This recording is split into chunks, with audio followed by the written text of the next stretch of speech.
आज हम आपको त्रिकोणमिति पढ़ाते हैं। देखो त्रिकोणमिति में क्या है। त्रिकोणमिति त्रिभुज की किन्हीं भी दो भुजाओं के अनुपात को त्रिकोणमिति कहते हैं।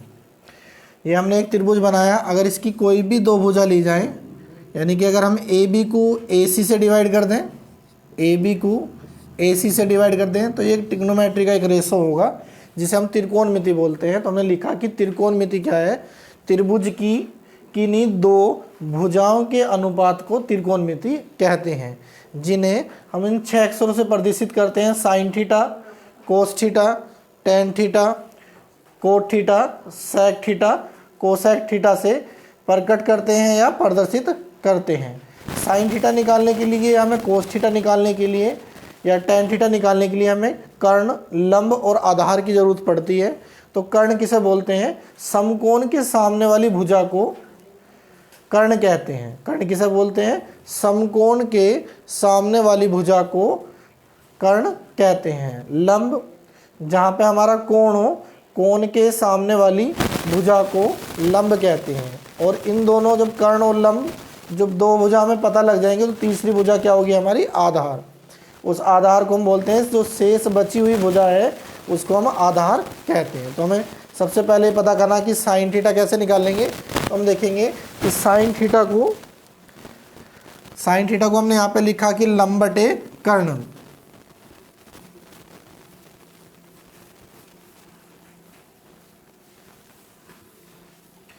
देखो हमने ऐसे लिखा कि sine theta is equal to लंब बटे कर्ण। इसे हम लंब बोलते हैं एल को, और इसे कर्ण।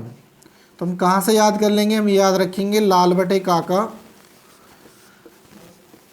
तो यहाँ पे हमने देखा कि एल से क्या बनता है, लंब, और के से क्या बनता है, कर्ण। तो साइन थीटा क्या हो गया, लंब बटे कर्ण। कोस थीटा होता है आधार बटे कर्ण। आधार हम ए को बोलते हैं, कर्ण के को। तो देखो कोस थीटा कहाँ से मिलेगा हमें, यहाँ से। तो ये हो गया कोस थीटा। उसके बाद टेन थीटा होता है लंब बटे आधार। तीसरा ये टेन थीटा क्या होगा हमारा, लंब बटे आधार। एल को क्या बोल रहे हैं हम, लंब, और ए को क्या बोलते हैं, आधार। टेन के बाद यदि हमसे पूछता है कोट थीटा, तो कोट जो है आप किसका भाई है, कोट टेन का। तो हम कोट में टेन की वैल्यू चेंज कर देंगे। तो टेन के यहाँ नीचे ए लिखा हुआ है, इसे ऊपर लिखेंगे, और एल को नीचे।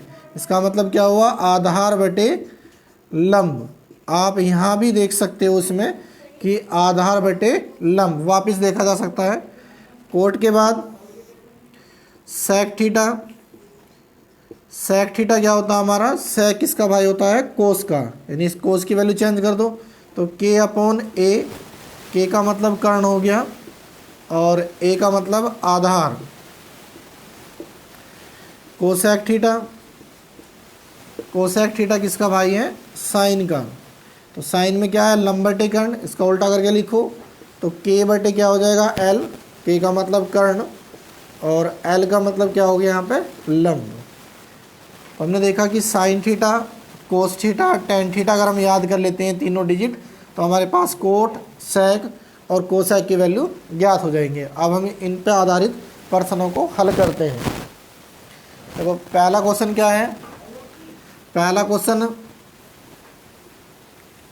इसका जो फर्स्ट क्वेश्चन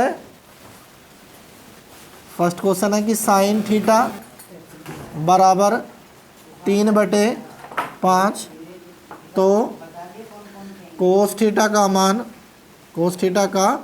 मान ज्ञात कीजिए। तो हमने यहाँ पे लिखा साइन थीटा बराबर 3/5 है। तो साइन क्या बताया था हमने, लाल बटे काका से। लाल बटे काका में एल बटे के, यानी लंब बटे कर्ण। तो ये क्या हुआ हमारा, लंब हुआ, और ये क्या हुआ हमारा, कर्ण। यहाँ पे लिखेंगे पाइथागोरस प्रमेय से। पाइथागोरस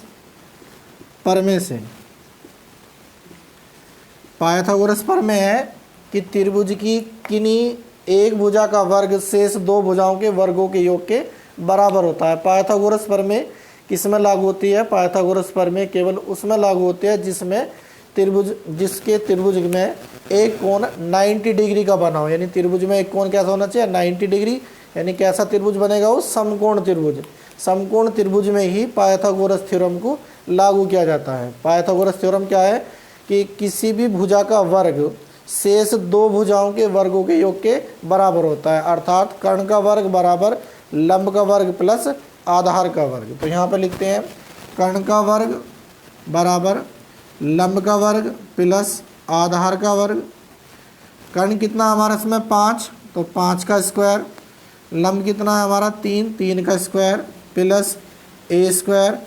5 का 25, 3 का स्क्वायर 9 ए स्क्वायर।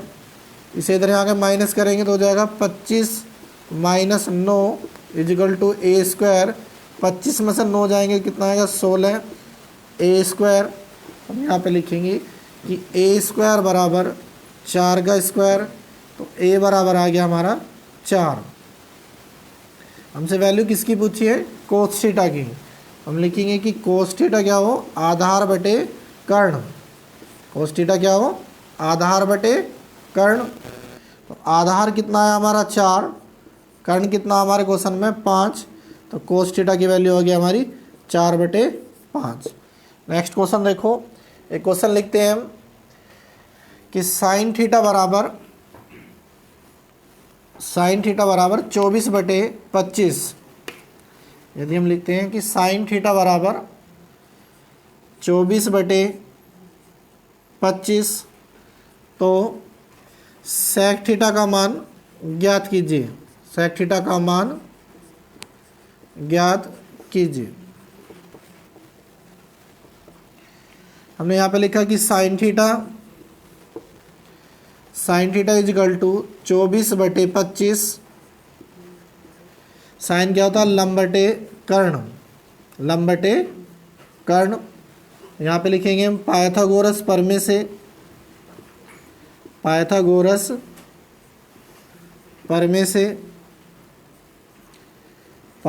प्रमेय में क्या होता है? कर्ण का वर्ग बराबर लंब का वर्ग प्लस आधार का वर्ग। कर्ण कितना हमारा 25, तो 25 का स्क्वायर। लंब है 24 का स्क्वायर प्लस आधार यानी कि ए का स्क्वायर।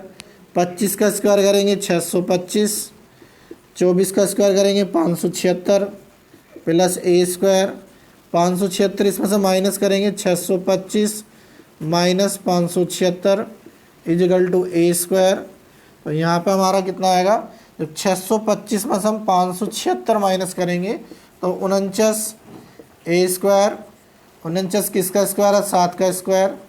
तो ए बराबर कितना हो जाएगा हमारा 7। और हमसे पूछा है सेक थीटा। हम याद करेंगे सेक थीटा किसका भाई था? कोस थीटा का। और कोस क्या था हमारा? आधार बटे कर्ण। तो ये क्या हो जाएगा? कर्ण बटे आधार।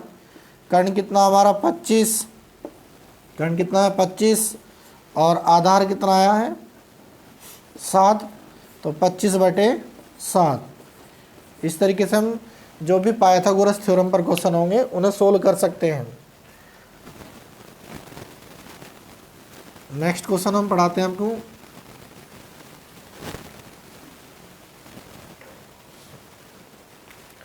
क्वेश्चन नंबर 3,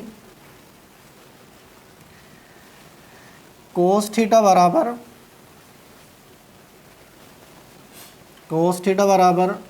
यदि 12/13 हो तो टेन थीटा का मान ज्ञात कीजिए।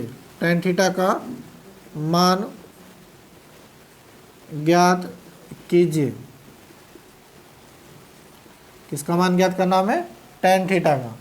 तो हम यहाँ लिखते हैं कि कोस थीटा बराबर 12/13। कोस क्या होता है? आधार बटे कर्ण। तो यहाँ पे लिखेंगे हम पाइथागोरस प्रमेय से। पाइथागोरस